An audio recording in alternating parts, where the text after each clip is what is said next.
Hello, friends, and welcome to this extraordinary interview with the extraordinary person.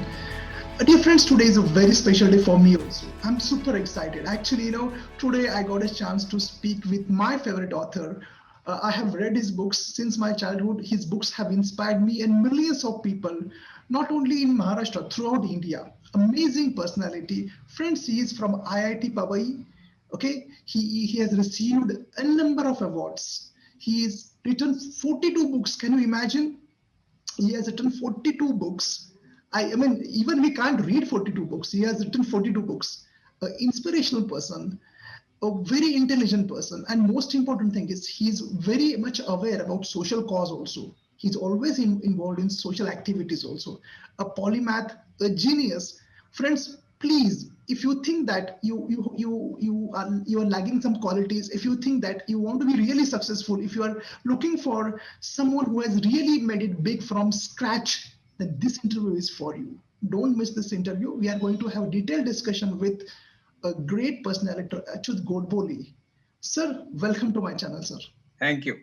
Yes, sir. And sir, I'm so excited because I have gone through all your books and they have helped me a lot, sir. Yeah. And let me ask this question, sir. First question to you is, how are you so humble? I mean, you accepted my request. You said, sir, I will come. And I was never expecting you to accept it. I mean, how are you so humble? Can I say in this way, like, humble people become successful or successful people are humble? What is that? What is the right way? Actually, thanks for the great introduction, by the way, very kind introduction. The humility is something that actually comes with your experiences. Uh, from the beginning of my life, I mean, if you look at my childhood, I met great personalities, in terms of uh, uh, I met a lot of people from literature, the area of literature, music. Those who are familiar with the world of classical music will probably know the names like Kumar Gandharva and Pandit Bhimsen Joshi and Pandit Jasraj, who used to actually frequent our house. I mean, who used to come to our house and we used to chat for hours together. In Marathi literature, there are poets like Vinda Karandikar, Mangesh Padgaonkar, and Vasanta Bapat, who used to actually come and visit our place. What actually sort of inspired me and what I saw around were great personalities.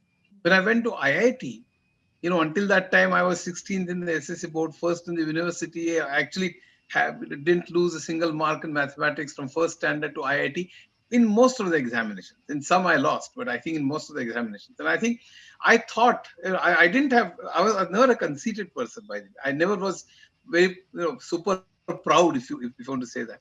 About the so-called intelligence, which has many dimensions, and we only think about 2, 4, 6, 8. What is the next number? And we call that as intelligence. I think intelligence is multifaceted, as Johnson or many other people, the researchers have shown. And I lack in quite a few, by the way. I mean, mathematically you may be intelligent, but it doesn't mean that you have many other faculties of intelligence which actually are as important. And when I went to IIT, I didn't think I was super intelligent, but I certainly thought that I had achieved something. But in IIT, we formed a group of people from TIFR, IIT, and BARC who were really, really intelligent.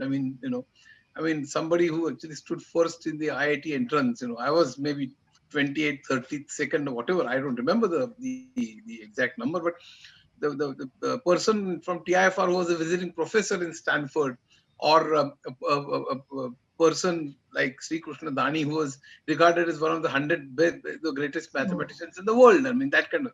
So that actually brought me down to earth. I mean, clearly, I could see that I was really nowhere in comparison with the kind of people that I was in company of, and I was very, very fortunate that I was in the company of these people, because that not only just built humility in me, that showed me where I was, brought me down to ground, but also made me aware of what I need to achieve. The important thing is, all these people were very good in not just in their subjects like quantum physics or mathematics or whatever, but they were also interested in many other subjects like sociology and economics and history and philosophy and music and literature and so on. Oh. And they all were deeply interested in it. It's not that they were, it's not that they were experts in these fields, but they were damn interested in this. And that kindled my interest in all these fields. See, today I've written 42 books on management, from management to music to literature to economics, psychology, mathematics, and technology, and so on. I mean, people ask me, how do you write these kind of? The reason is that interest that was developed during those years was lifelong. I mean, and it was not just an interest. It was not a sort of dilettantish interest. It was actually very serious interest in the sense that I never asked a question why. I mean, I never studied for examinations, by the way. I never studied to get marks. In fact, I never did anything in my life which with a specific aim, which most of the people today do. Why do you do a particular thing? To be a CEO, to have a house, to have a car, to go to America. So those kinds of dreams I never had. And from my childhood to my IIT days, I was fascinated by two things. One is knowledge, and another is humanitarian approach. And I saw those in the company of the people that I was in IIT. And I almost sort of neglected my studies, and I, you know, we used to discuss most of these subjects. I mean, when you talk about English literature, we used to talk about Hemingway and Sartre and Kafka and Camus and Steinbeck, etc. up to 2 o'clock in the night. When you talk about philosophy, it was Socrates, Plato, Aristotle, Kant, Russell, Wittgenstein, etc. Or Indian philosophy. Or there were music and Indian, Western, within Indian, Karnataka and Hindustani. We used to listen to various music concerts, go to various concerts. The point I'm trying to say is we were immersed in these. And we never thought that, all this, obviously we didn't, we were not going to ask questions about these subjects. They were not for marks or they were not for examinations. But I thought this is the real examination. This is life. This is life's examination. I mean, I thought we started thinking about Indian economy, and then there was poverty, unemployment, and then we started reading economics. And I'm studied up to BA level economics, Adam Smith, Ricardo, Malthus, Marx, Keynes, Friedman, and the that really built a foundation of all these subjects, not as a something that you need to do for marks, but basically it's a foundation of life. And in when I in later years, when I went to Patni, after Narayan Murthy left Patni, I sat in the same chair and led Patni for 11 years. My office in the US was in near Boston, in Cambridge, in Massachusetts. And the next building, my address was 238 Main Street, I still remember. And the next building was MIT, Massachusetts Institute of Technology. And in the lunchtime, I used to go there, and then I used to meet the lunch table. There were two Nobel laureates sitting across me, and in the lift there was one Nobel laureate. That kind, during my years in information technology, I could meet several stalwarts from different walks of life. I could meet various scientists. I could meet various technologists. I mean, for instance, the person who actually designed TCP/IP, which is a protocol on which internet is based, which has changed our lives so much. TCP/IP was designed by Winton Cerf, and I spent 2 days in a hotel in New York with him and 2 days in Taj Mahal in Bombay. So the point I'm trying to say is, I met C.K. Prahlad, who is actually management guru. I met Peter Drucker twice. I attended Porter's seminars. So from management to science to technology to arts, literature, I met so many great personalities too early in my life, and that brought me down to earth. It actually taught me how small I was in terms of my, the so-called intelligence. And then my journey as a student of all these subjects started, and I became. That is the whole reason for the, if you ask me, humility, whatever. It is not sort of, humility which is put on humility. There are many people who want to show that they're Sure, humble. yes. But I think the humility is actually a result of my observation of great people, and not just scientists and technologists and artists, that I really I fell in love with these subjects, these people, and I realized how small I was and what kind of distance I need to traverse before I could even sort of call myself eligible student, forget expert. So I don't call myself expert in any of the subjects that I've written books on, but I certainly am a student of all these subjects. Awesome, sir. I remember one line by, I think, Albert Einstein. He says that knowledge is inversely proportional to ego. And that is quite visible today. Sir, I want to ask you one interesting question which everyone wants to know. Sir, you are from IIT. Yeah. IIT is equal to success? Can we say like this? Because everyone today is just chasing IITs and want to go in these elite institutes. Yeah. What do you want to I say? think You are the right person to answer this question. Yeah, that's a great question. You know, good that you asked this question.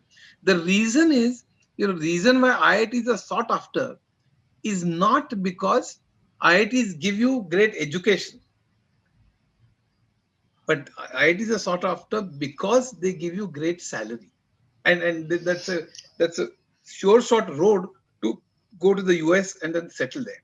Yeah. Because quite a few IITs actually go to US and settle there, and I think that is pathetic. Uh, mm, uh, uh, the most the reason for this is television. On television, you will definitely see the news items that IIT person from IIT, fresh person who has graduated from IIT is given a job in Microsoft for 2 crores or 3 crores. A fresh graduate, 2 crores and 3 crores. Now, that kind of news, which actually flashes to all the country, that brightens the eyes of the students and their parents mostly parents, from yes. fifth standard. They actually push their students to classes from fifth standard, classes which coach them to the entrance examination to IIT. I think that's pathetic. Why shouldn't a student want to be an artist, a painter, a musician, for instance, an architect, or a science researcher in quantum physics or relativity or unification theory, for instance, or botany or biology or whatever, or any other subject? Why does he need to have only engineering or medical, and that too in engineering IIT? Basically because that's a sure short way of earning high salary and going to America. And I think that is not something that I really dislike. I'm not saying IITs are bad. I mean, IITs do give good education, though the ranking has fallen quite dramatically in global ranking index. But I think, still IITs are good. But this craze about IIT stems from and emanates from, the craze for money and America and going to America. And I think that is something really, quite bad. Okay, so then another question appears, which I am also same like you. I mean, sir, I have given up my engineering. I'm a PhD in mechanical engineering, and I'm happy to tell you that I was in IIT Mumbai for nearly 2 years for my practical work in cryogenics department. Dr. Atre sir was my guide there. Yeah. And the question is very important question, sir. Should we follow our passion? As you said, like you can follow art and culture, and should we follow our passion or should we follow what market needs? That's a very good question. I think what if you really ask me what I did, I followed my passion. I never sort of dreamt of going to IIT or whatever. To tell you, when I stood first in the university. Your parents did not force you like nowadays what happens? No, not at all. In fact, when I stood first in the university, there was a rule at that time that if you are first in the university, you don't need to give the entrance examination for IIT. Okay, JEE. You didn't need to give that entrance examination. But nobody told me, because I hail from Sholapur, which is, a reasonably backward kind of place in Maharashtra. At least it was at that time. And nobody told me that there's such a rule. So I appeared for the entrance examination because as the people said it's a good institute and so on. I mean, the knowledge about, I mean, at that time there was no craze about money and America and so on and so forth. It was just good institute. And I said, let me, try. So I tried giving entrance examination. I was, I think all India, I don't know what rank it was, 28, 32, some rank, I don't remember. But then I got into IIT. The reason, let me just tell you, I never did anything, even becoming a CEO. Today is an age when people have some aims of either money, the material wealth, right? So people say, I want to do this. And therefore you see these photocopied books on the pavements of Bombay and Pune sold at half price. American authors of how to win friends in 2 minutes, and how to be a manager in 5 minutes, and how to invest in 10 minutes, and how to be a CEO in 1 hour, and that kind of thing. So everything is quick and how to kind of thing.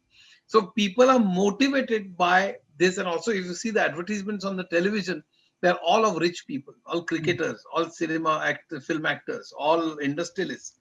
You would hardly hear about interviews of musicians. I'm talking about Bhimsen Joshi, Kumar Gandharv, or Yes, any yes, other, yes. or even pianists. It doesn't necessarily need to be Indian classical music or Carnatic music for that matter. You will not see interviews of architects. Or how many times have you seen even interviews of good technical engineers from IIT or Mm, professors from IIT? mm. How many times have you seen an interview of Mr. Sridharan, who actually built a lot of Konkan Railway, and what he did? How many times have you seen great interviews of great scientists from TIFR or Yes, ISRO? from Israel. But you will see an interview of a new entrant in a serial in Marathi or Hindi or whatever. How do you get this role? What is your plan? How do you do your Your makeup? daily And routine and all. yeah, I mean, the point I'm trying to say is, what are the role models that are taught to our students? They Yes. are sick. I mean, I'm not saying the film actresses never should be interviewed, but you see the proportion. You always see only all the time the advertisements show 3 bedrooms and big houses and big cars and big mobiles. The aims and dreams of these people, of the common persons, are actually built by the TV, by one say one thing, that is Consumerism, we television. can say. You have written a book on consumerism also, sir. Yes, that is another. But that is, it actually sort of talks about consumerism, and then it builds consumerism and use and throw and change mobiles. Even if its life is many years, you change mobile every Mm. year and that kind of thing. I've given a lot of statistics about soft drinks and the bad effects of that, and also the effects on climate change, etc. But the point I'm trying to make is, people today, their aspirations are built by television, and they want to be rich. Lakhs of people actually want to go for MPSC, UPSC. Why? Not because really to serve the people, etc. I mean, forget it. I know. I mean, they may say so, but actually, and I know hundreds of people who have sold their land, who come from villages. For 5 years and 6 years, they come to Mumbai, Pune, or several Delhi cities, also, yes. and they just languish. I mean, they just study and this mug mug up things, and then it's completely useless, and they become extremely desperate and depressed at the end of the thing. See, I always believe that the difference between what you want to become or aims and Mm. what you really can become or have become, the difference actually is proportionate to the depression or nervousness that you go Yeah. through. The Yes. reason is, if you aim at very high, which is not bad, if you can achieve it, by the way, even if you can achieve 80% of that aim, that is good. You're always told aim high, but you can win, think big. All the kind of books that actually build, and you see all these interviews of all these industrialists and film actors and cricketers, and you start thinking that you can Yes. become one of them. And the Yes. reality actually just sort of hits you very badly, and the difference is very high, and that's why there's a huge depression. In fact, by 2025, India will be a capital of today. It's also the 17% Indians have psychological illnesses. The proportion is going to be 25% by 2025. I think the reason is this, that you're actually always asked to chase something which is so big in material terms, but you never can. So I personally feel that you should, to come back to your question, you should chase your dreams. If you want to be a painter, but then you have to be really passionate about it Mm. to be successful. Let me just define what that success means. Success, actually, I define success as, if you can do what you want to do, that is successful. Yeah. So I want to be a painter, and I can be a painter, that is success. Success is not whether I have 2 BHK or 3 BHK or a row Mm. house or a bungalow.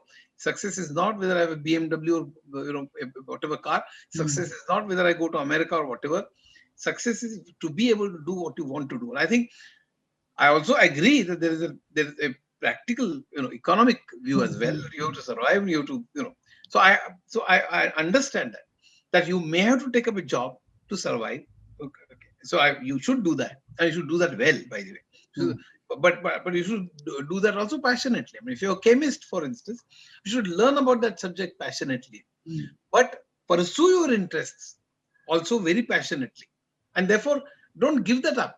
What people do today is, if I'm an IT engineer, I just do the coding sort of the whole day. And as far as music is concerned, sometimes in a month I listen to some music, or maybe when I'm coding, at the background there's Ravi Shankar playing. I never did that. When we pursued music, by that I mean we really for months and years we were submerged in music. I mean, it was really spending not just quality time, but spending huge amount of, I mean, being one with, I mean, it's basically you get immersed in what you're doing. So I think flow, we can call flow.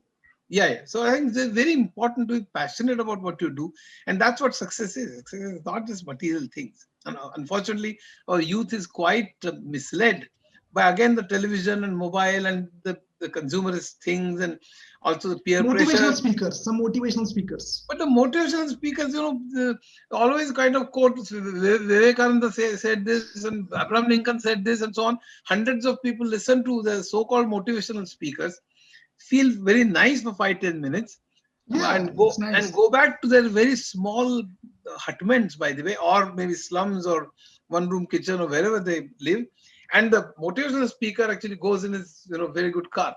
Huh. All these, if you see all these babas also, all these gurus and babas and motivational speakers, they have huge wealth, okay, at the expense of people whom, in my opinion, are being quite misled. In my, Yes, yes. And especially due to this internet boom and due to this free flow of YouTube and all, that is like, I have seen, sir, I want to ask you one question. Yeah. Always, I get some students from mechanical or any other branch. Their branch is different, but now they're changing the branch and they are learning to code. Yeah. And I asked them, why are you doing this? They said that there is no job in mechanical engineering or any other civil engineering, and so I'm jumping. What do you want to say? Now, as far as, sorry to interrupt you, as far as I'm concerned, though I'm a PhD in mechanical engineering, I'm working on communication and psychology since 2002. Yeah. But I didn't cheat. This was my passion. I'm following that. Education I took because I just wanted to be educated, that's all. But what these people are doing is 4 years of graduation and then they join any course for 6 months and they jump to coding. Don't you feel like just following the rat race? And what do you think about this? You see, I mean, I was in information technology for 32 years, and I was the CEO or managing director for 23 years. I've run companies of thousands of software engineers, and I actually send thousands of people to America or Europe. So I know this industry rather well. You see, most of the people from mechanical, civil, etc., come to information technology for two reasons. One is salary, and two is going to America. Be very clear about it, and they are also very clear about it. Now, the salary portion even today attracts a lot of other people from other vocations and professions like mechanical, civil engineering, and so on, because they can code. I mean, coding doesn't take too much. I mean, you can learn a programming language, and that doesn't take an Einstein to be a programmer, right? Any sort of average person with a logical mind can do coding. So obviously, to be an excellent programmer, you need a different kinds of skills, and very few are really excellent coders, in my opinion. But I think in the industry, when you need hundreds and thousands of coders, you can certainly recruit. So salary and America, they don't love their profession. That is my that is my complaint. Because there's hardly anything lovable in coding unless you're doing something new. If you're designing a product, for instance, then it is a different thing. I mean, if you're designing something which is going to creating something, they don't do that. In fact, in Indian IT industry, my main complaint is that there's hardly any product. I mean, we use Microsoft's Windows, we use SAP's products, or we use Oracle's products, but we are supposed to be an IT superpower, which I think is a nonsensical term, because we code the way we are asked to code, but there is not a single product that we can think about that rules the world, like Microsoft Windows, Microsoft or Oracle or SAP and hundreds of other products that we see, or Android. There's not a single product which we say the whole world uses that is produced by India and marketed by India. Now, where are we in terms of IT superpower? I mean, being a coding superpower is not an IT superpower. So I think the point is that there's also an excellent creativity in designing a product, and but we don't do that. I mean, there are a few and far between, but I think uh, they're not too many. And I think if you want to sort of justify or qualify, the adjective as IT superpower, then we should have had several products ruling the world, which we don't. So the people coming to coding is basically because of salary in America. Now, of course, after COVID, I guess the America, I think, will the dream will not just may not fade away, but will reduce, I guess. But listen to me very carefully, those students who are listening to this. Because of COVID, see, America have outsourced manufacturing to China and services to India, America and Europe and the whole world, in fact. And therefore, China became the factory of the world, and in India, banking, IT, and everything flourished. The services flourished thanks to internet and etc.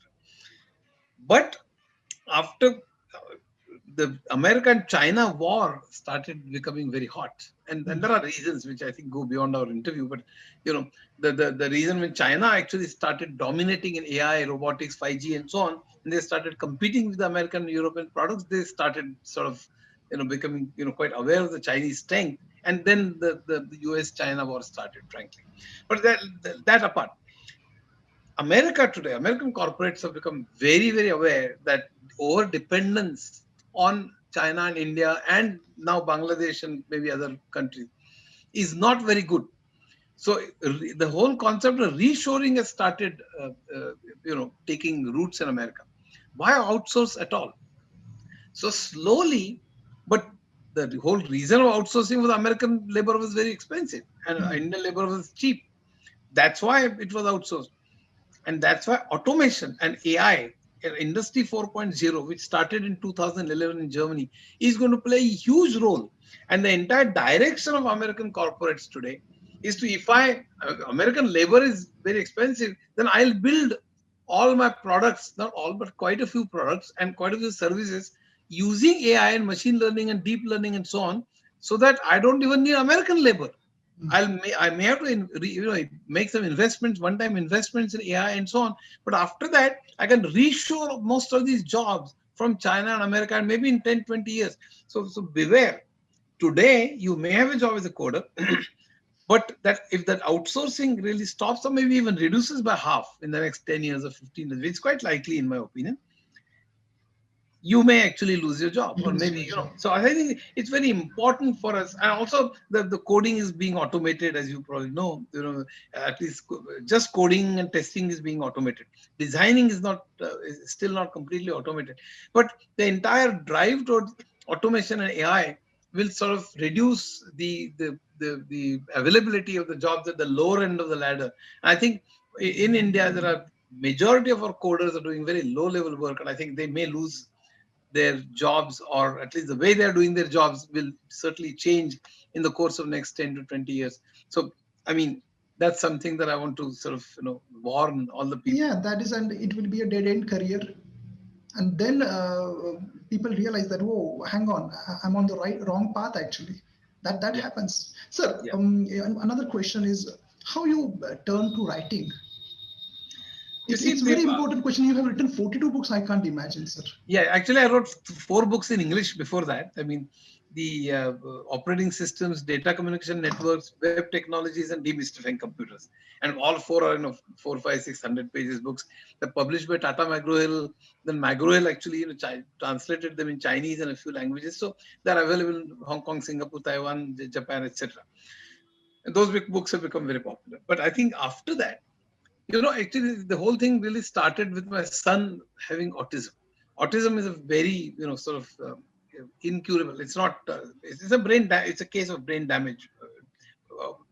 So basically, when I realized that my son has autism, before that I had a huge, I mean, there were 2, 3 crises in my life. I mean, one is that I joined Patni, Narayan Murthy had left Patni, and I sat in the same chair. And Patni had, Narayan Murthy is a great person, not just because he's a billionaire, but I think it's very important that he's a great technologist. He understands technology very well. So he had recruited people under him who were really very bright. BTech and MTech people, with computer science, who spent 4 to 6 years in IIT, and then had 5 to 7 years abroad in Europe or America, and had actually, a lot of experience, 4 to 6 years experience, had visited Europe and America. So I think these bright people, 40 people around, and I was asked to head them.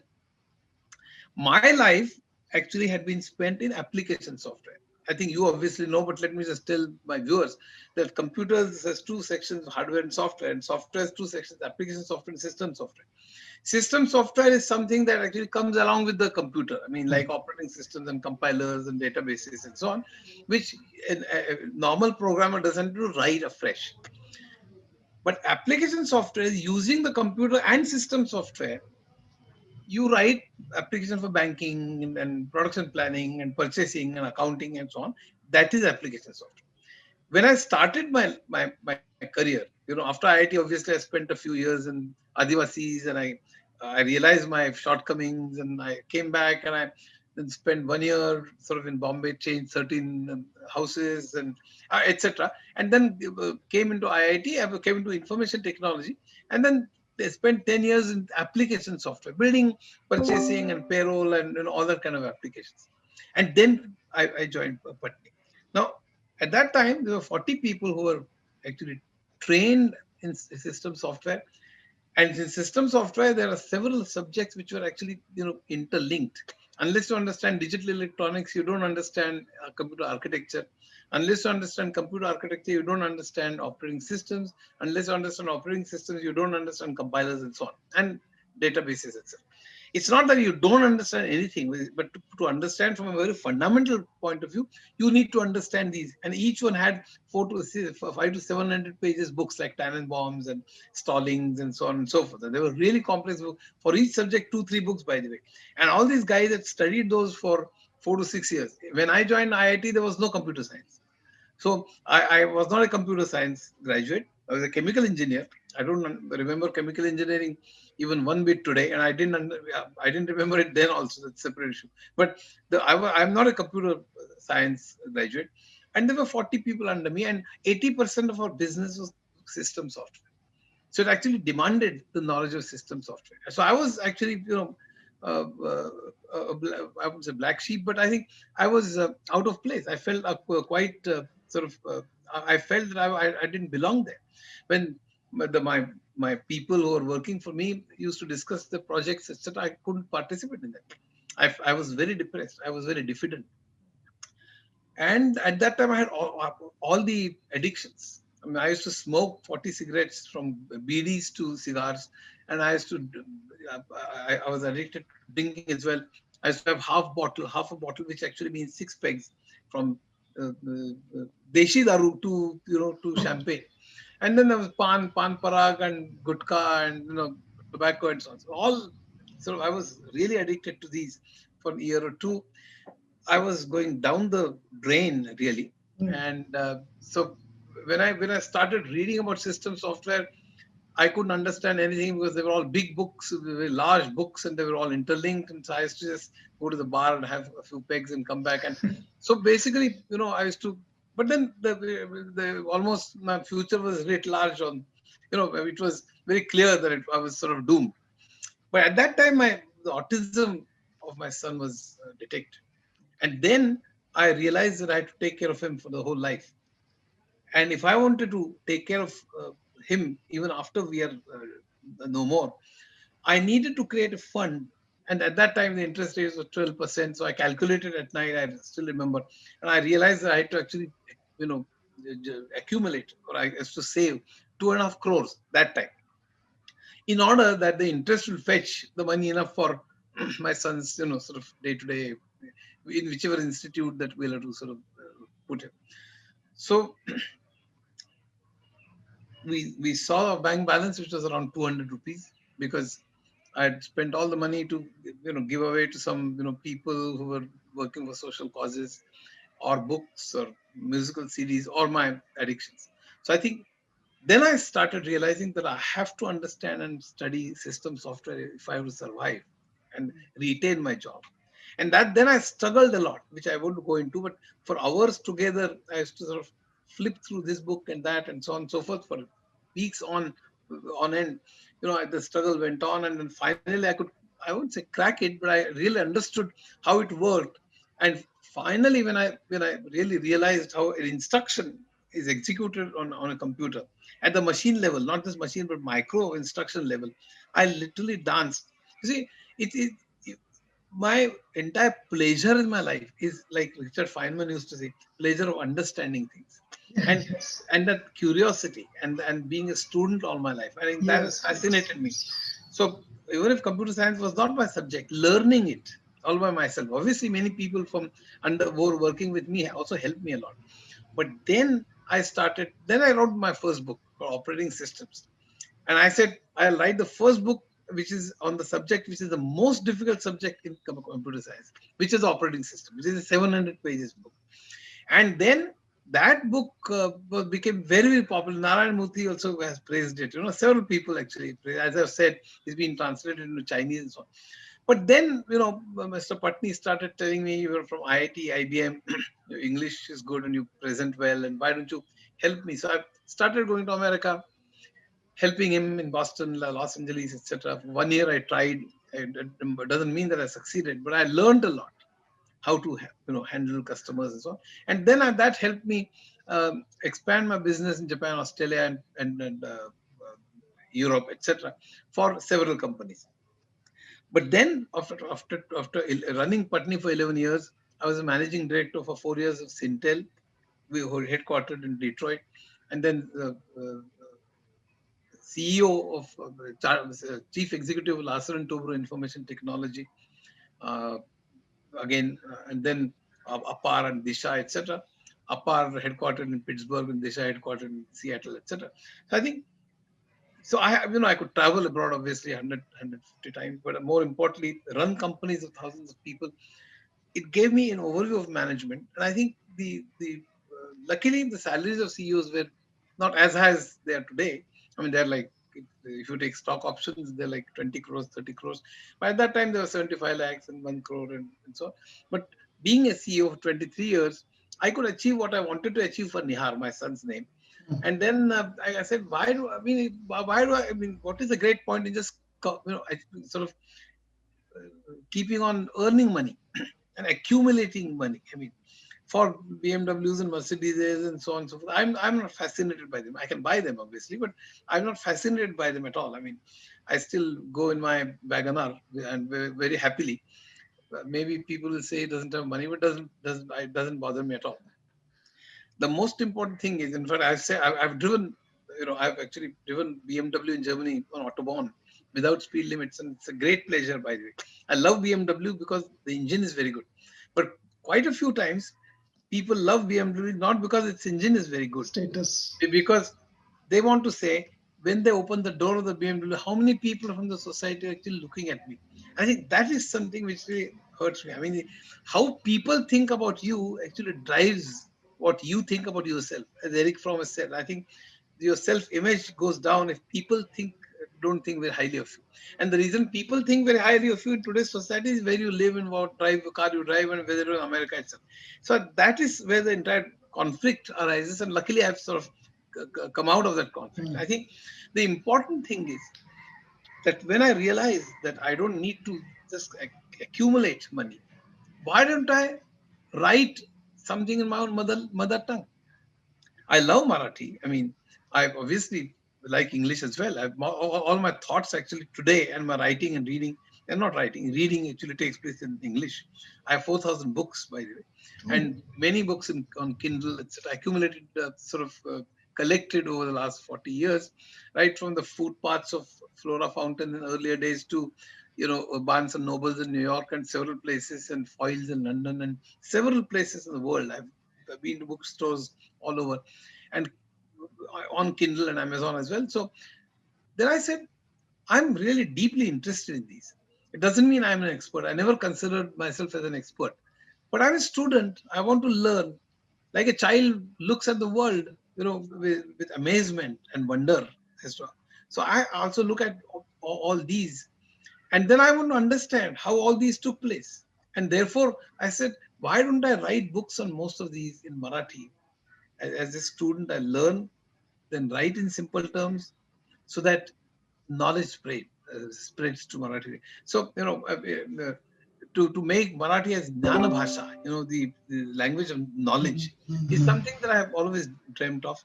Even if I can contribute to 1% of the to that dream, I'll be very happy. And that's the reason I started writing. And I've written 42 books on variety of subjects, and those subjects are, the range from management to computers to economics, psychology. Yeah, I have some of your books here, sir. Yeah, yeah, yeah, yeah. Uh, Manakallol, Manath, Yeah, and yes. boardroom also I have gone through, sir. Afterwards, I realized I have also gone through boardroom. But sir, one question I want to ask you again, sir. Okay, that's great. You're written in Marathi, but your books are so profound. I have gone through those books. Why not in English? Because whole India can read that, and you could have been a bestseller in India in word also. Yeah, yeah.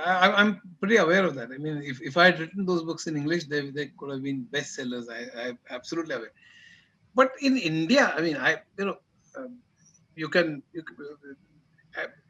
I think if these books actually were written in Hindi, they would have been far more useful in India, as far as India is concerned. Because very few actually know English. I mean, Ah, okay. so see, my reading is in English, my thinking also is in English. I don't think, I mean, because I mean, I well, let me just tell you a small incident.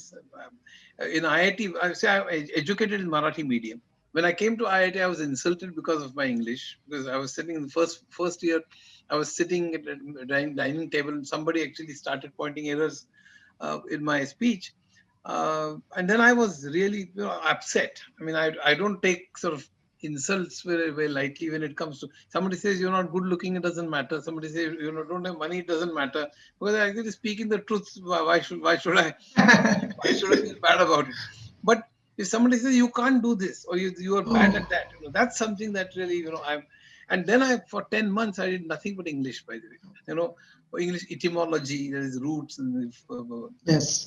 the Prefixes, affixes, and all. pronunciations, and so I mean, I really went deep, read several novels. At that time there was no TV but newspapers, and I used to stand in front of the mirror and actually practice how to speak, etc. So that helped me a lot when I gave presentations to various CEOs and various companies in US and Europe and etc. So basically, uh, I could have certainly written in English. I mean, there's no question about it. I think they would have become bestsellers in the world.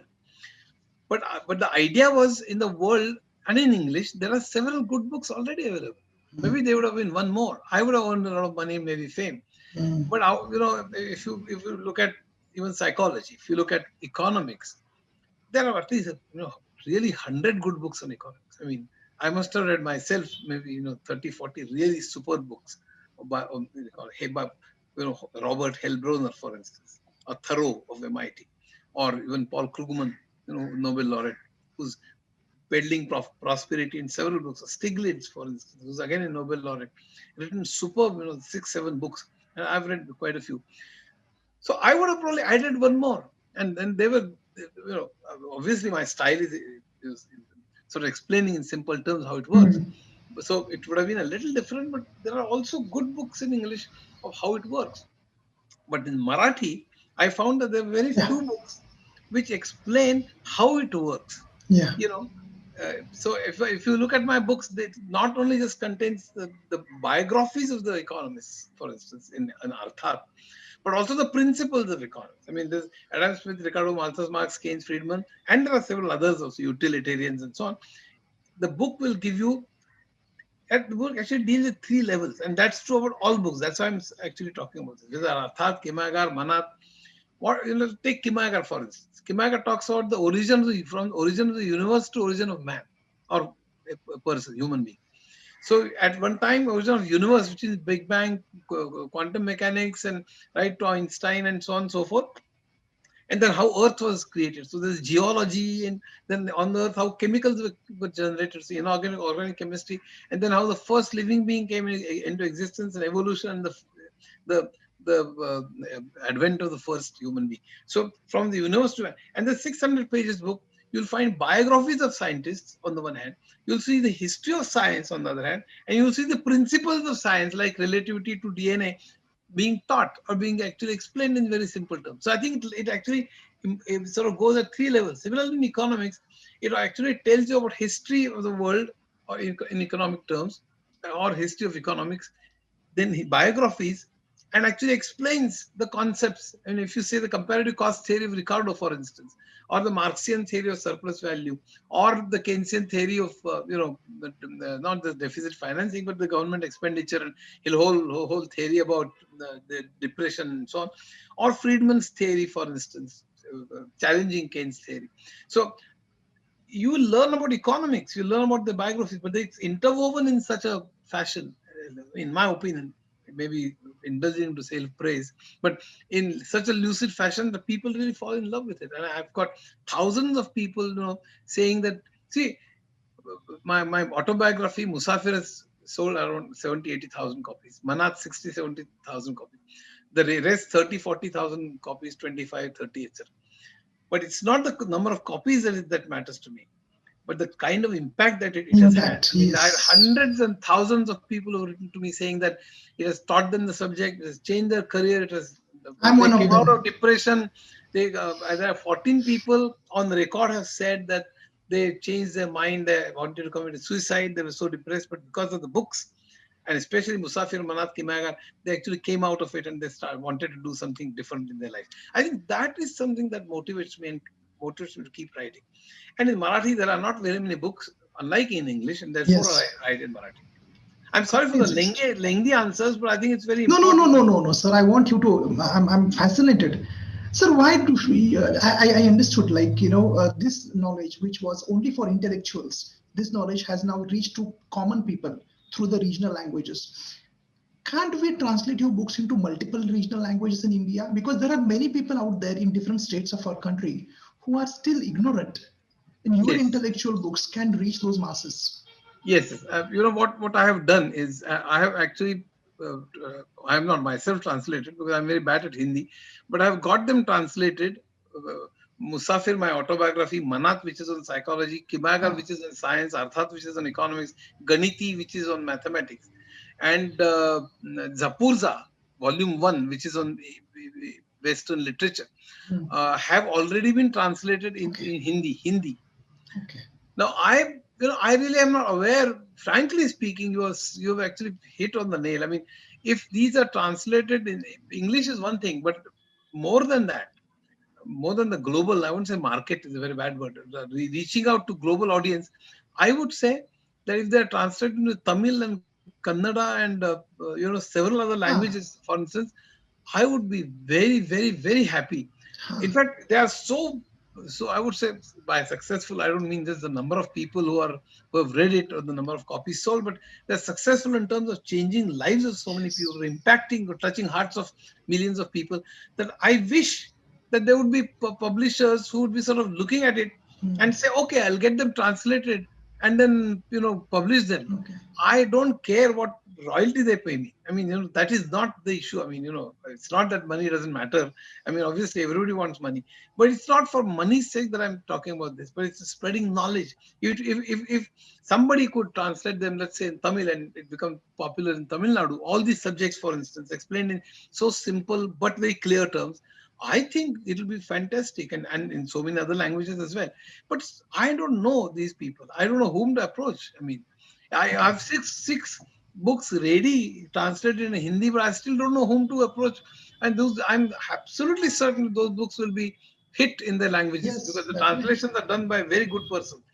But I don't know which publisher to approach or how to get this done and so on and so forth. So I'm engrossed in my future projects, which are like, Definitely, sir. Through this video, I would like to request anyone who is watching this video from all over India, and there are many viewers, sir, watching from all over the world. Definitely, sir, is giving a proposal. If you really are interested, write in the comment, and those books will be translated, because my personal experience with Sir's book is this. Really, it has changed my life, dear friends. It has really impacted me. Sir, one important question I want to ask. My wife also wanted to ask this question to you, but she is not there. She asked me that, how do you manage your time? You have written so many books. You are a CEO. You are busy, social work. How do you manage the time? I'm also very curious. You see, the time management is something that I don't sort of plan Do you in a work for particular. how many hours you work, sir? These days, it's very erratic, frankly, because I'm actually almost 71, and I have BP, have diabetes, and there are many other. So I have spondylitis. So I can't sort of sit for hours together and write continuously and consistently. And therefore, in fact, that's one of the reasons why I started writing with co-authors for the last 10 years or 8 years. And they have helped me a lot. All the books which actually I've written with co-authors have become very, are extremely well written books in my opinion, and the co-authors have contributed enormously to the success. I mean, in fact, much more than I have, frankly. But the entire planning of the book, the architecture of the book, even the subject, title to everything, I plan, I provide the books, and then obviously I oversee, I contribute to 20-30% of whatever percentage I have already written, or that could be even less or maybe more. But then the entire work is done by co-authors which have really contributed a lot. And they also participate in planning and so on and so forth. So that is not to belittle or, I really want to thank all the co-authors without which many books wouldn't have come to light. So because of that, I'm still continuing. I get up at 4 o'clock to answer a question, Okay. but these days it's very erratic. I go to bed at around 9 o'clock. You'll be surprised, 9:15 or something, and I get up at 1:30, 2 o'clock. So it's around 4.5 hours sleep, and then I watch BBC, CNN, and I'm pretty aware of what's happening in the world. I mean, if you want, Curious. if you want me to talk about Syria, or if you want me to talk about Iran, or want me to talk about a few countries in Latin America, I can maybe talk to the audience for a few hours, I guess. But I think the important thing is I keep myself abreast of the world situations and various things in India and abroad. I read, I listen to music normally in the morning, the Western classical music, Mozart, Beethoven, etc. And in the daytime, I listen to Indian classical music or Indian Hindi film music, old music, especially Mukesh, Rafi, Lata, and so on. So this is how, and I sometimes, because of the maybe age, get tired as well. So I sleep and I then get up. So totally the whole day, the sleep is around 6 hours, which is less, I guess. It should be Yeah, seven very less hours it at is. least. So it should be at least 7 hours. And that's also checkered. I mean, it's not continuous, which is also not very good thing for my health. But I mean, I can't help it. But maybe 6-7 hours in a checkered and sort of not very continuous fashion. But the remaining time, I either watch news or I read and write. And of course, these days I've watched a few films as well and so on and so forth because you get tired beyond the point. But I think I do spend a lot of time in reading about a variety of subjects. I mean, enormously interested in, cosmology and Big Bang and also economics and psychology and various subjects. I mean, anything that really concerns humanity concerns me, and I'm damn interested in it, whether I'm going to write a book about it or not, sheerly because of curiosity.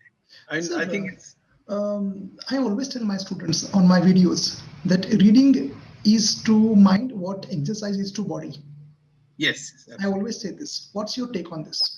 Yes, absolutely. I mean, I've, my reading style is very different. Though I have 4,000 books, I can't say that I've read all of them. It will be impossible, obviously, for anybody. I've obviously read 20-25% of them in the last 50 years. I mean, so, but the remaining books I've read vertically, as they say. By that I mean I read the blurbs, I read the preface, I read the first chapter, last chapter, a few middle chapters, and page through vertically each page, just sort of go through the book, and I realize what the book wants to say. What is it about? Okay. And what are the good points about the book? I note that every 6 months I go through all my books vertically. Oh, And so I know, because on all my racks, the books. So basically you need to know where to find those books. So when I want to write about a subject, around 100 books are actually sort of chosen yes, out of yes. out of the racks. Some from Kindle, some in PDF format, but many in the paper format, for instance. And then out of that, around 20-25% of all I normally have read fully, but remaining I've read vertically. So I decide the format of the book. Out of 20-25, also there are 4 to 5 which actually form the central portion of my book, on which the book is going to be based. And then remaining maybe half, and then remaining vertically read books maybe remain 10-20%. So that's what I decide what I should take from what book. Please understand that I don't consider myself as a creative writer. I openly say that I'm an integrator, which is my whole job and my whole sort of purpose in writing is to explain be a student, learn, and then teach in very simple terms. So I integrate what has been written the best. And the people who motivated me is like Isaac Asimov and Arthur Clarke and Carl Sagan and Bill Bryson and several people, E.O. Wilson and Davis and John Gribbin and the hundreds of them, Khalili on quantum mechanics, George Gamow, and in economics, as I've said, Heilbronner and Keynes himself, who's written biographies of various people, by the way, or Krugman and Stiglitz, and there are several people. Psychology, V. Ramchandran, who is actually a neuro scientist in California, and there are several people who actually motivate me, and hundreds of people from hundreds of subjects actually. So I choose those subjects. I choose how to sort of how to. I don't translate, by the way, because that we apart from copyright, etc. I don't like it. But I put in my own language and structure it in such a fashion, giving my examples giving my flow, that the entire subject becomes sort of a unique combination of biographies, history, and principles together. It's like a Feynman technique. Yeah, well, so You make basically, it. like even Richard Feynman's 6 lectures on physics are really superb. So I mean, I can just go on like this, but the important thing is you should be passionate and fascinated about that subject. You Ha. shouldn't write about the subject because it will sell well, or you know. Yes, yes, I mean, I yes. being a CEO for 23 years, I can write a book of how to be a CEO, and Ha. that I'm sure it will sell well. That will say like But that's hotcakes. not something that I I mean, it doesn't fascinate me. You should be fascinated about that subject. You should be sort of occupied by that subject. You should have curiosity about that subject. You should be a student of that subject, learn, and then try to explain in simple terms. And I think that is what my motto is. Sir, very important question.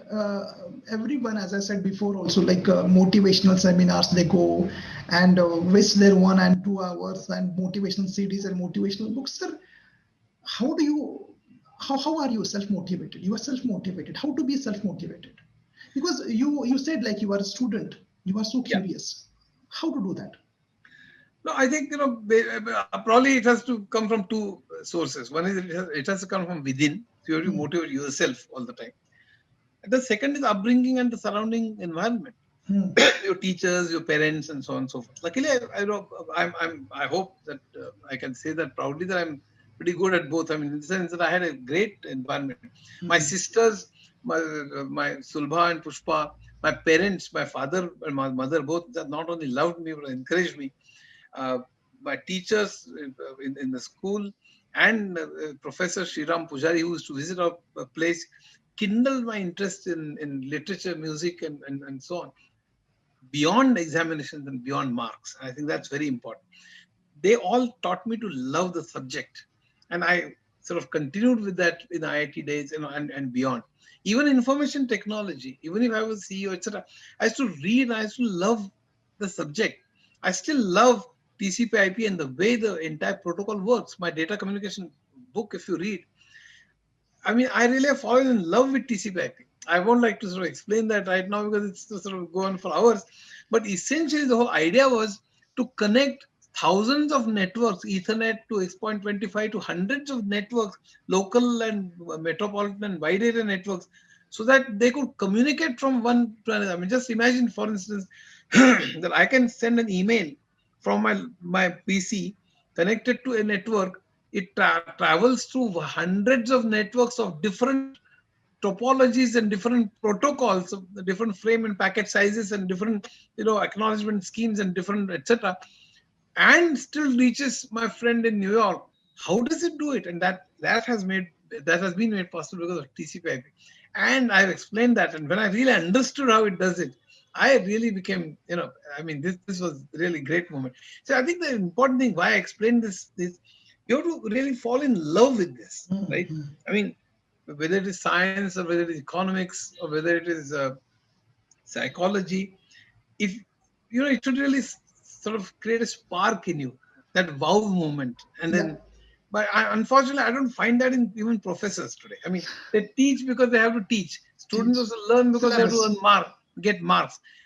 That is the whole problem. The teachers have stopped being students anymore. And I think, Wow, what a line.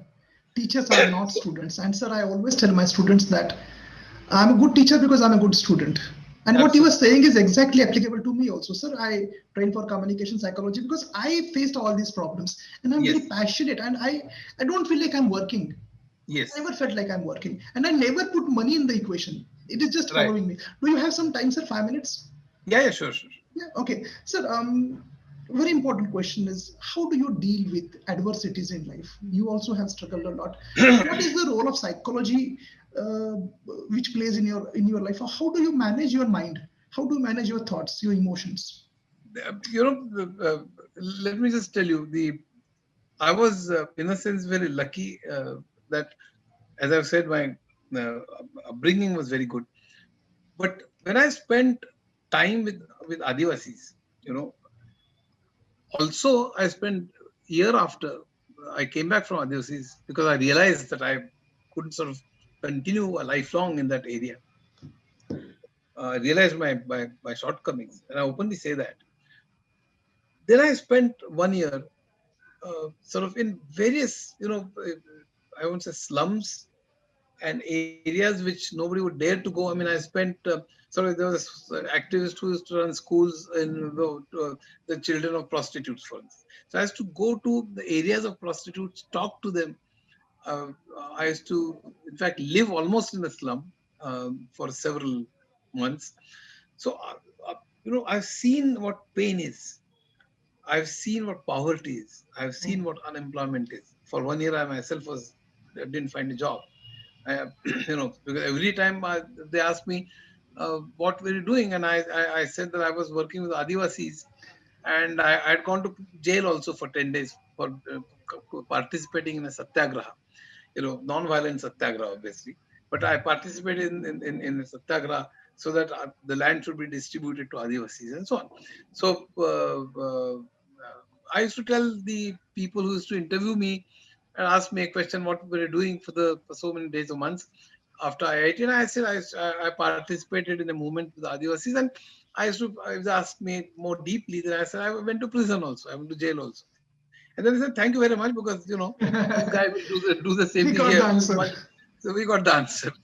So I sort of, ultimately I got a job. You will be surprised in a plastic factory opposite railroad station. Some at that time, some workshop to supervise the workers at night shift at 125 or 150 rupees per month, which I accepted because there was nothing better that was coming by. And then, but I gave the job up in 4 months because I didn't sort of agree with the values of that owner. And then I entered the IT field, etc.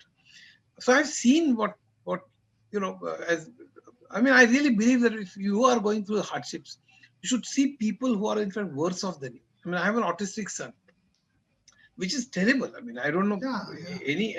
I mean, in fact, autism is worse than even sort of mental retardation and so on and so forth. I mean, this is, yeah. So because mentally retarded children can talk to you, And you can make out from their faces that, they're mentally challenged. But autism, you can't make out from the face. So if you're going out and an autistic child starts running suddenly, or maybe starts flapping hands, or starts screaming or something, I mean, including the shopkeeper or the stand people, bystanders, I mean, start looking at you with great surprise. And then that puts you in a very awkward kind of situation. Yes. So there are many challenges which I won't go into, cultural and physical and so on. But then I think that how many people there are in the world who are autistic or autistic parents. So I'm not alone. In fact, that gave rise to, in fact, a concept that I should help build a school for autistic children. So I'm not running it now, but many years ago, we helped build a school for autistic children, which had 40 autistic children. So luckily, I transcend my personal problem into a global problem. How can I help, build something which is for autistic children? It doesn't mean I've succeeded, but luckily, I look at people who are sort of far more unfortunate, or far worse situation than I am. But let me also tell you that I have a weakness in that I'm not a very, I mean, I can't say that I'm a very bold person. I mean, it doesn't mean that any difficulty that I'll face in future, I'll certainly face it with a smile. Maybe I will, maybe I will not. Because, approaches change, your attitudes change. And I certainly, uh, but one thing is that curiosity, that learning ability, or the desire to learn and teach and express and write has still continued. And I look at many other unfortunate people who are far more unfortunate and keep myself motivated that ultimately, I mean, that's the only thing. Wow, sir. Sir, you are so open and brutally honest. How it is? I mean, I've seen many people who wear a mask. You are so transparent. I mean, this is me, and I don't need to impress anyone. Because in your book Musafir, you told everything. Sir, a very important question. There are many people who are looking up to you. Many youngsters, they have failed in life. They have been addicted. They are going through bad phase. Please, sir, advise them. No, I mean, I really, in Musafir, also in my talks, I say that even if I actually was addicted, many people want to, sort of, I would say copy, but want to certainly follow a person. And they think that I'm a successful person. I really don't think so. I mean, success is not money or being a CEO or going abroad and so on. Success, in my opinion, is being able to do what you want to do. I mean, this is my definition of success. And luckily, I'm successful in that sense, that I always wanted to learn, and I wanted to teach, and and I've been able to do that, and therefore I'm successful. But please don't. My advice is, please don't follow what I have done in my life. Yes. uh, and addictions are bad. And my request to all of you is, this is something that you should never sort of turn to, because that destroys your life and the families. I've seen that happen, and I don't think that is very good. And my request, humble and with folded hands, I would say that uh, just because I was trapped in that, for a few years, you certainly shouldn't follow me, at least in that respect. Maybe you can follow me as far as books and reading and music is concerned, but not in this respect.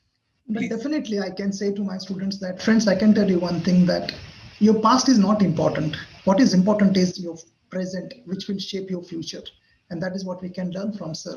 Sir, one point you said there, and the point was you are from Marathi medium. There are many people on my channel who are from regional languages, and still you are successful. You are CEO and all. So they have that inferiority complex, Yeah. that feeling like I'm from regional language, and you came out of that. Sir, advise them, please. Please give your experience. In fact, my advice to most parents is, you should choose Marathi medium for your children. I mean, you'll be surprised about this advice. You should choose Marathi medium for your children. Uh, the reason is that I've seen many people who choose English medium lose their sort of touch with the Indian culture. Their dreams are only to go to America. Of course, there are many people who, educated in Marathi medium also want to go to America and want to, as we discussed, only code and IT and so on. So it's not sort of limited to only English medium, but I've seen that happen with English, with the convent educated people much more than, because their whole cultural attitude, their etiquettes, and everything is styled on what they see in American films and what they see in. So I think if you teach, if your medium of is Marathi, medium of instruction, but if you insist that your children, the students, should be good in English if you want to succeed in the world canvas. Yes. Well, I had to do that. Luckily, because I was in software exports and I had to deal with the global customers. And in IIT, when I actually sort of studied English to improve my English, it was not with a purpose again. It was not basically because I wanted to be CEO and then I never done anything because I want to earn, I want to be famous, or I want to, go to America, etc. Someone challenged you. Challenge you. And I think because and again, English is a great language. When I read English literature and English, books, etc., I really love it. So it's basically, again, the passion, love. If you do that, and if you sort of are in the exports industry or even domestic industry, if you're good in English communication, it'll help you. So my advice is that don't necessarily put your children through convent education or convent medium, but make sure that they can speak very fluent English. See, what the main challenge, the problem that the students of regional languages do is that they think in the regional language, then they translate, and then they speak. And that's the greatest mistake. Yes. When I was walking up the stairs of my IIT hostel after that insult, I decided that I will never do this. My thinking has to be in English. I mean, you have to be an elegant speaker. You shouldn't sort of be fumble at words and somehow be sort of searching for good words. You should be fluent, and not just fluent, but elegance. Those, the constructs have to be really very good. And it makes a lot of difference than just being able to somehow put together words which are almost grammatically correct, but then they are very crude. So that's not something that you should, do. You should be good, really good in English communication. But if you learn Marathi language or whichever language, your roots are still in India, and that's what is very good. So last question. Yeah. Any regrets you have in your life? You want to so it's said that when you end your life, you have regrets for things which you haven't done, not for the things which you have done. Anything you regret? Yeah, I won't say regrets, because there's only one life and there's only this thing, a few things that you can do and a few things you can't. If you want to say what is a wish list which you have not accomplished, I mean, there are several things.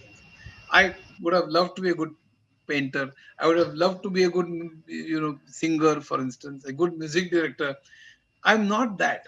In fact, as a beginning, I mentioned that intelligence has several dimensions. In fact, 6, 7, whatever, as I've written in the book Manat. There is spatial, SPATIL, spatial intelligence. There are several types of intelligence. We only look at one intelligence as mathematics. What 2, 4, 6, 8? What is the next number? And select on that basis. There are also EQ and SQ which have come into effect, and they're very useful, as you know. But I think even in intelligence there are various dimensions, and I may be good in one, but I'm not very good in many others. By the way, I want to say that again, you're very sort of transparent and so on. But it's very important to be very transparent and open about it, and I'm pretty aware of that. I'm not a good singer. I used to sing reasonably well, and I really regret that I have not learned professional singing. I regret that I'm not a good painter, though I probably wouldn't have been uh, a good one at that, I guess. And maybe a architect. Several things I have not been able to do. So it's not that, but they're not regrets. It's just that I have not been able to sort of do a number of things that I would have loved to. But there's limited time on earth for you. So, Sir, I thought your regret list will come like I wanted to build this, buy this, but this is nothing. Like you wanted to be somebody. You wanted to get a new skill. Awesome, sir. Awesome. It was a pleasure talking to you. And dear friends, really, I mean, this was one of the best times of my life. 1 hour I shared with sir. And sir, great, sir. Thanks a lot for coming here. And I wanted to continue, but you may be busy. And thanks a lot for your session. And again, thank you. And my last question, sir, what next? A new book for me? Yeah, actually, there are several books. There are, in fact, uh, the I have I have 42 books, as I have said. I Yes. have book on artificial intelligence, which is 300 pages, which is ready, Oh, being published. Then there's another book called Sharil, which I'm writing with Amruta Deshpande, which is 600 pages, which is ready, which is on human anatomy and physiology. Then there is a Sajiv, that is on biology, which again with Amruta Deshpande, which is 450 pages.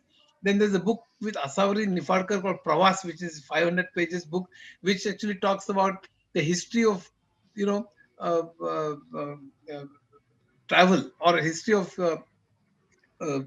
from uh, uh, old times to ships and cars and balloons to railways and oh, modes of aeroplanes transports. to Okay. space travel. Yeah. Then there is Sukshma Jantu, which is with Vaidehi Limaye. And Sukshma Jantu is about various sort of bacteria and viruses, including up to COVID times. You know. Then there is Anna, that is history of food, and that is very interesting. And these are ready. These 6 books are ready, Oh my being God. published. Okay. Then Oh, there are the other books which are like half ready, are infotech, which will talk about the how computers work, how communications work, and how there are several other articles as well as on databases and big data and 3D printing and cloud computing and IoT, IIoT, and several others, 1G, 2G, 3G, 5G, 4G. So basically explaining the current information technology area, which is again like 300 pages book, which is 60-70% ready, by the way. I ran a series of articles in the newspaper called Sakal for last year. So it's not being expanded. The next is Industry 4.0, which is a 150 pages book, which again is big data, AI, IoT, IoT, and cloud and 3D printing, etc. Augmented reality, virtual reality, all that put together. Then there's another book called Prakash, which is his science and technology of light, which is 500 pages book again, and which talks about the films, the mirror and glass and lens and the films and television and camera and laser and optical fiber, etc. So that is this.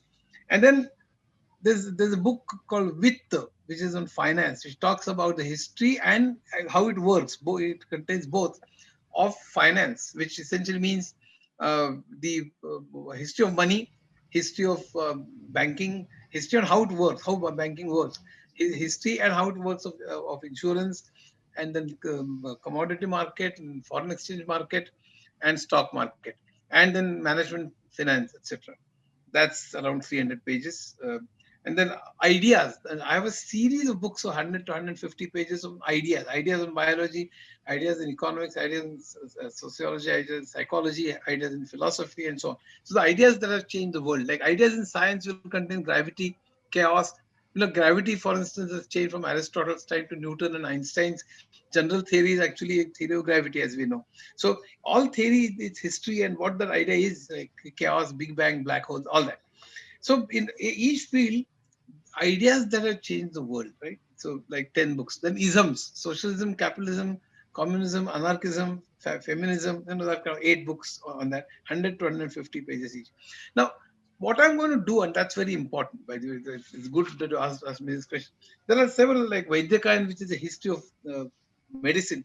Myself, Amruta Deshpande, and Atul Kate are the authors with 500 pages book. Then biotechnology, myself and Amruta Deshpande writing this book. So these are all next 1 year's project.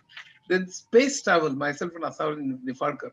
Vichitra Vaidyak, which are some interesting cases of medicine and so myself and Amruta Deshpande. And there's one book called Autism, which is oh, which is being written by myself and my wife Shobana.